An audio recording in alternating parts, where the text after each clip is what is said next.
That is why you see when the Chinese president invites African president, all of them, without exception, run to Beijing very quickly. And when they get to Beijing, they are given $60 billion, all of them, the 55 of them, to share. And I ask myself, why don't you ask Nigeria's Aliko Dangote? You don't have to move. Aliko will give you 60 billion. He has it. And if he doesn't have it, you ask Patrick Motsepe from South Africa to add a little more.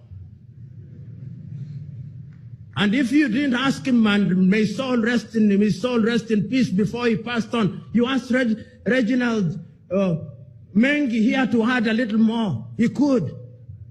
And if it is not much, there is no shortage of Africans who can give you that money, because there is no free lunch.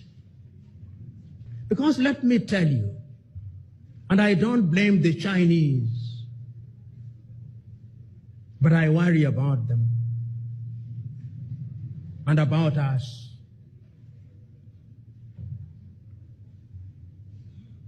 Today, in any African country, notwithstanding that over the years, our universities have produced professionals, the Chinese are the ones building our stadia. I do not know whether the stadium here in Dar es Salaam was built by Tanzanians. You will tell me. I need to be educated. But I suspect that there was a Chinese hand.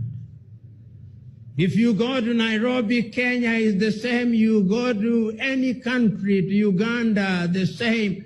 And the Chinese are now, in a very subtle way, in every other African university, they are bringing something called the Confucius Institute.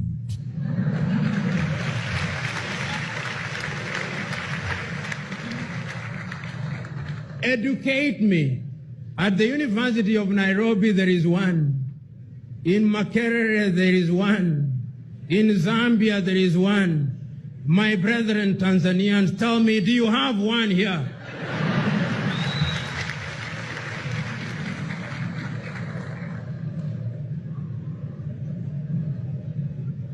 There is no free lunch. The Chinese have recognized that the mind is the standard of the man. And therefore, the way to capture our minds is to have institutes in our highest institutions of learning. Once you capture the minds of their very best, then you've captured them. In 100 years' time, we'll be wondering how they did it. This is how they did it. This is how they did, and I don't blame them one iota.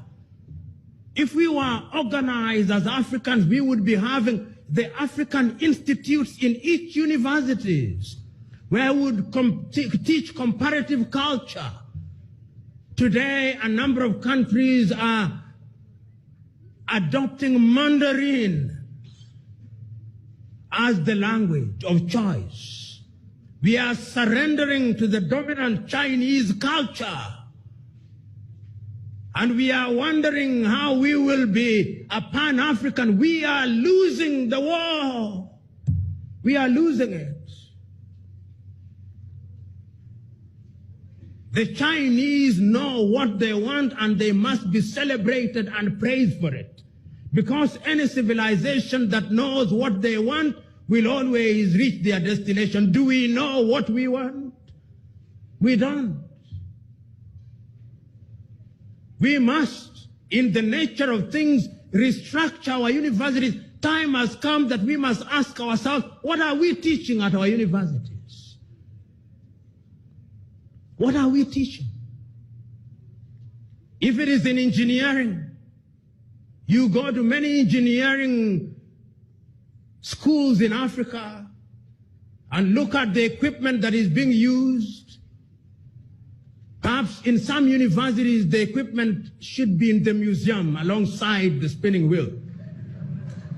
At a time when people are talking about nanotechnology and 5G, You go to typical African university, we're still using blackboard and chalk. And others are teaching differently, yet we think we are going to compete. We are not going to compete. Right now, people are talking about 5G. But what are we Africans doing?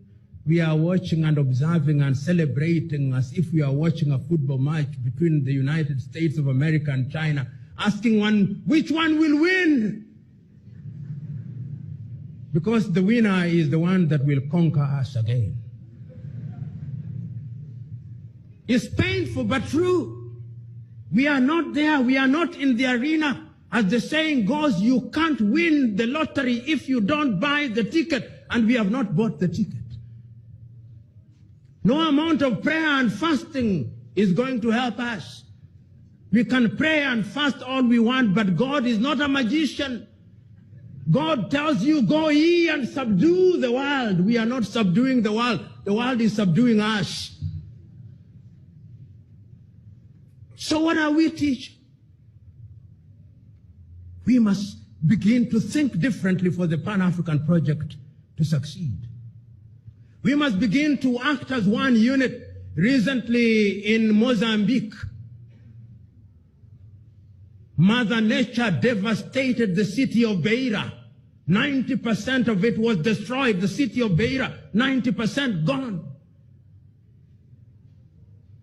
I waited for Africans to say that we are going to donate 1% of our budget. It is only Namibia and South Africa, and to a certain extent Kenya and a few other countries that went there. But the following week there was a church in Notre Dame in Paris that burned, and within 1 week they had raised 1 billion. In fact, more, I think, approaching 1 trillion, including a donation from a traditional chief in Cote d'Ivoire, who was very devastated that one of his brothers or somebody related to him had been baptized at the church in Notre Dame. If you now go to Beira, it is not African engineers who are involved in restoring, or African professionals. You will discover that some Portuguese firm, possibly, and some Chinese firm are the ones who are involved. Africa is now in the business of discovering natural gas and oil. Who is exploiting that oil? If it is not tallow, it is Elf. If it is not Elf, it is ExxonMobil. If it is not ExxonMobil, it is Total. Africa, Ali Mazrui was right, produces what it does not consume and consumes what it does not produce. We know, but we must remind ourselves, because sometimes we sit pretty and think that everything is fine. Everything is not fine. You are here. Allow me to be morbid. In 100 years' time, all of you will be upstairs. All of you.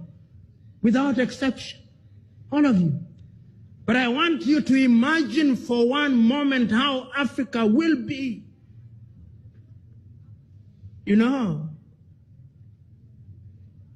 some time ago, the Chinese, and I'm on the Chinese because I'm seeing them. I never saw the white man coming. I was too young or unborn. But this one I can see. The Chinese had a policy of only one child.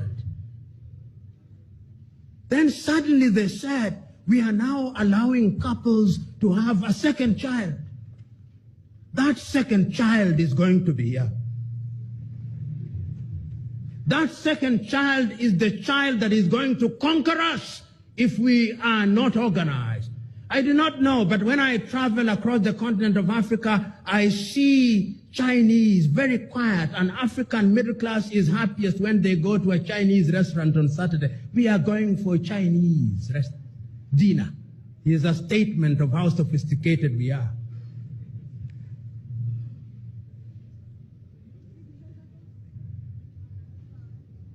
I'm submitting to us that we must do something about it. So, ladies and gentlemen, Africa can be great, and Africa must be great. But we must begin to do something about it. The question is, what are we doing?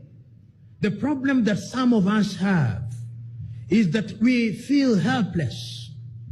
We hold the view that we are not in political positions, and therefore we cannot influence processes. My good friend Pole Pole is here, and he is a politician whom I know. The question is, what must you do within your systems in the political arena to begin to energize processes? One must ask, for example, here in the East African region, what are we doing to ensure that in this region we think as one? I fly from Nairobi 1 hour, 5 minutes, and I now have to grapple with Tanzanian shilling. My Kenyan shilling becomes suddenly useless. I leave Tanzania, I go to Burundi, I grapple with the Burundian franc. I leave Burundi, I grapple with the with the Rwandese franc. I go to Uganda, I'm grappling with the Ugandan shilling. I move upstairs, I'm dealing with the pound. I move to Angola, I'm dealing with the kwanza. 55, almost 50 currencies, which are effectively useless. Because even the leaders don't believe in them. When the Sudanese head of state is arrested and they search his house, you don't find the Sudanese pound. You find the American dollar, and you find the euro. We also don't have faith in our own currencies, and our currencies are going to remain weak as long as we are not united. So in the East African region, what can we do? I travel and I get to Julius Kambarage International Airport, and I'm told very politely, as is the culture in Tanzania, jaza fomu ya kuingia. And I obey. But should I, after flying for 1 hour, 5 minutes, an American will fly from Boston in Massachusetts to Oakland in California, 6 hours later, no forms filled, no yellow fever certificate, no passport, no new telephone number. The country works. Here, I'm now in 255, having migrated from 254. I'm dealing with Tigo, and even Tigo is not Tanzania. I'm dealing with Airtel. Even Airtel is not Tanzania. I'm dealing with Vodafone. We own nothing. Pole Pole.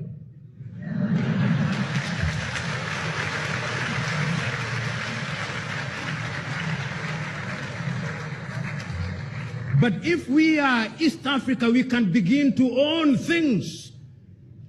When we begin to negotiate as East Africans, we negotiate with the EU, we begin to make sense to them. But if we are alone, somebody was telling me that African economies are growing, and I told them, yes, they are growing. But no matter how fast a goat grows, it can only be a fat goat, it can't be a cow. So what we must do is that we must combine all these little goats into a big elephant, and we'll begin to make sense. Kwame Nkrumah, may he rest in peace. How relevant you are 56 years ago today, when you spoke on that day in Addis Ababa, Ethiopia, and reminded us that Africa had to unite. If today I were to write, as Nkosana and Lamini Zuma wrote in the year 2013, if today I were to write a letter to our founding fathers who died several years ago, this is how the letter would read. I would not name all of them, but I would name the following. I would say, Dear Kwame Nkrumah, Dear Kambarage Nyerere, Dear Patrice Emery Lumumba, Dear Modibo Keita, Dear Ahmed Sékou Touré, Dear Thomas Sankara, Dear Nelson Rolihlahla Mandela, we are gathered here today in Dar es Salaam, Tanzania, on this 25th day of May in 2019. And we are pretending to be discussing a new subject, but we are not.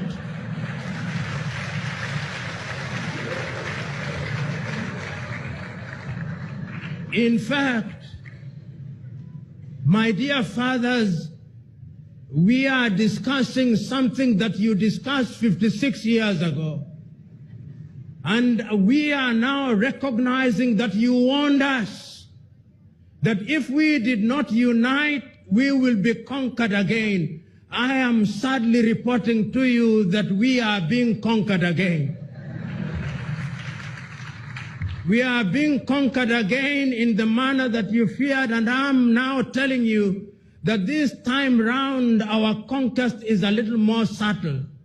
I am telling you, Osagyefo, that now, although in 1961 you had created the University of Ghana at Legon, and you had also created the University of Science and Technology, in many African universities we are now accommodating Confucius Institutes. Osagyefo, we do not know what they are going to teach there in 100 years' time. But for the moment, they tell us is aid and that they like us. But Osagyefo, I agree with you, there is no free lunch.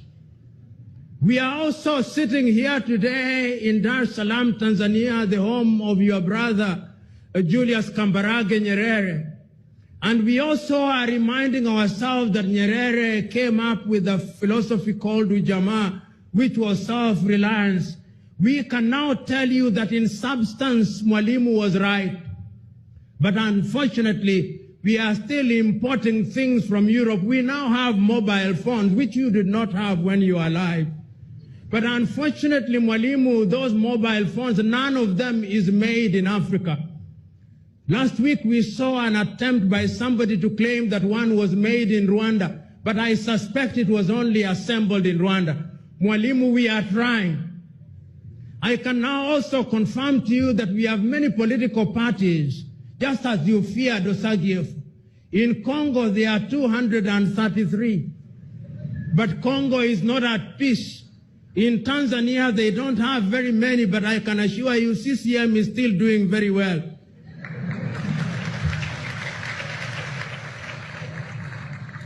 But Tanzania is the exception rather than the rule. After every election, Mwalimu, we fight. In Kenya, we did. Then we shake hands. Then we fight. Then we shake them again. We are in the business of shaking hands. In Central Africa, we are fighting. Our young men and women are drowning in the Mediterranean Sea. We now know you are right. And therefore, going forward, we are today taking a solemn vow that each one of us will use the resources at our disposal, and that we are going as a product of this conference to send a paper which will emanate out of Julius Kambarage Festival, which paper will be sent to the African Union. And that paper will tell the African Union that there is a sense of urgency. And it will not stop there. That paper will also be sent to all the 55 African heads of state, reminding them that there is need for Africa to trade with ourselves, that there is need for Africans to travel on one visa, that there is need for Africans to have one currency, that there is need for Africans to define ourselves. And Osagyefo, I remind you, I remember during your lifetime, you hosted both Malcolm X and Martin Luther King Jr. And I am reminded that at one time he was asking his people in the United States of America how long it would take to unite Africa. We are now telling you that it's not too long. It is not going to be long, because young men and women are now telling us that we unite or we perish. Osagyefo, Mwalimu, Seko, I would have written a longer letter, but I can now see that my audience wants to go for lunch. Permit me, therefore, to stop here in the knowledge that Pan-Africanism is alive and well, and Africa will realize our potential even if it takes 100 years. God bless you.